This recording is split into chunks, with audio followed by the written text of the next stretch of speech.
at 2,000 metres. In 2015, I wanted to win it, and I set out with the pure kind of goal of winning. Well, my first bikepacking race was the 2014 Transcontinental Race. It was new to me. I'd never ridden that far on my bike. I'd never even packed bags on my bike before. And yeah, then I proceeded to get everything wrong and learn a lot more lessons along the way. Well, the first little issue, roads closed on the mandatory parkour for roadworks. And then I kind of took those lessons and I realised what I did wrong, what maybe I could improve, and 2015 I returned. This time it started in Gerardsbergen in Belgium and finished in Istanbul again, and I managed to win it. And this was when my relationship with Mason Cycles started, and I was on one of the very first Mason definition bikes.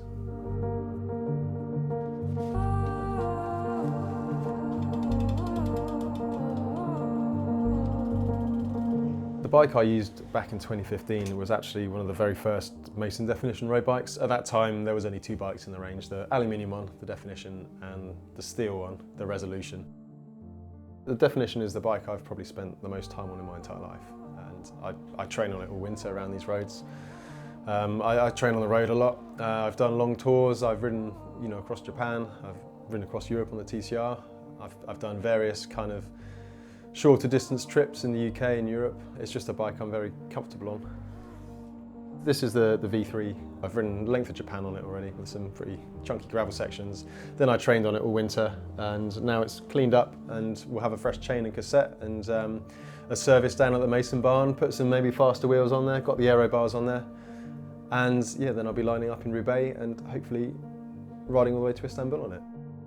Essentially, this is the same bike that I pretty much used in 2015, so I know it can do the job, and I'm very comfortable and confident on it.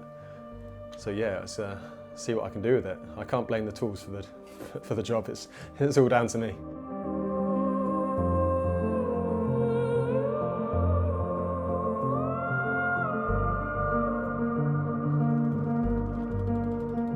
Essentially, I treat the Transcontinental Race as one massive long time trial.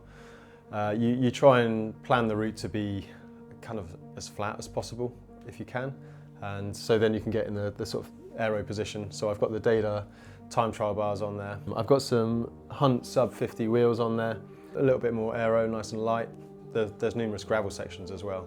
So I've got some fairly chunky tyres on there, 32mm. They're not the lightest, fastest rolling tyres in the world, but I'm hoping that a tyre with air in it is going to be way faster rolling than a super lightweight tyre that's flat.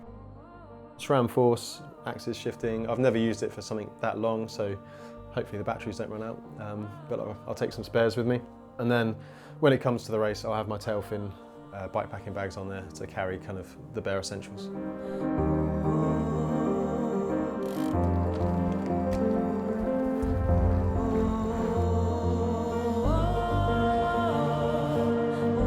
In 2015, I probably didn't sleep as much as I should have, and I had minimal camping gear. I had basically a bivvy bag and a silk liner and nothing else. And yeah, that was a bit stupid, but I was 10 years younger. I'm not going that light this time. Recently, I've been doing a lot more more remote off-road races where you don't have the option to stay in a hotel every time, so I'm quite comfortable just sleeping on the side of the road. Good morning. Kind of lucked out again with the old accommodation. Sleeping on the floor, basically, it's like bivvying, perfect. Better than a tent tonight. The main challenge for me at the moment is getting up in the morning. I used to be pretty good at just sleeping 2.5, 3 hours and getting up and riding my bike straight away, and now it takes a little bit longer and a few more alarms. So that'll be my focus, getting up in the morning and just keeping rolling and keeping consistent.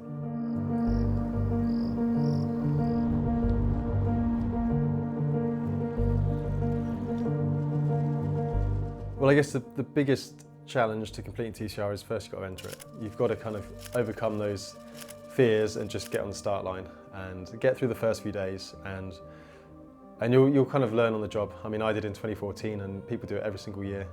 The hardest part is probably 3 or 4 days in, and then your body realizes what's going on, and kind of you either quit. A lot of people quit in 3 or 4 days, or you'll get to the finish.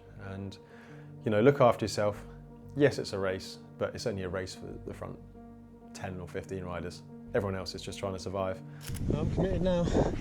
60 miles without any services. Eat as much as you can, sleep well, get in a routine, you know, tick it off piece by piece. Don't think about riding all the way to Istanbul. And before you know it, you'll be there thinking, oh, like it's 500 miles now to Istanbul. And it gets to the point too that you've gone so far that if you quit now, you've wasted a lot of time, so you just got to carry on.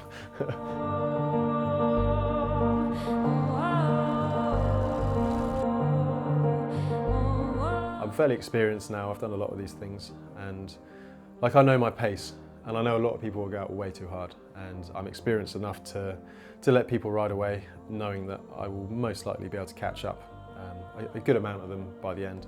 And I'm content enough just to kind of like just see where I end up.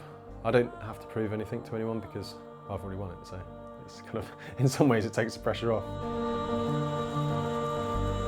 It's 10 years since I first did it, 10 years of Mason, 10th edition of TCR, finishing back in Istanbul, and I was the last person to win it in Istanbul. So yeah, I just feel like the time is right to go and just see where I sit, and at the end of the day, I get to ride all the way across Europe on my bike, which is a pretty cool experience. So you can't lose sight of that as well, and that's part of the draw, just to see where I stack up, and I'll have a chance to see some more places I've not been to before. Hopefully look after myself, keep it upright, and just keep pedaling.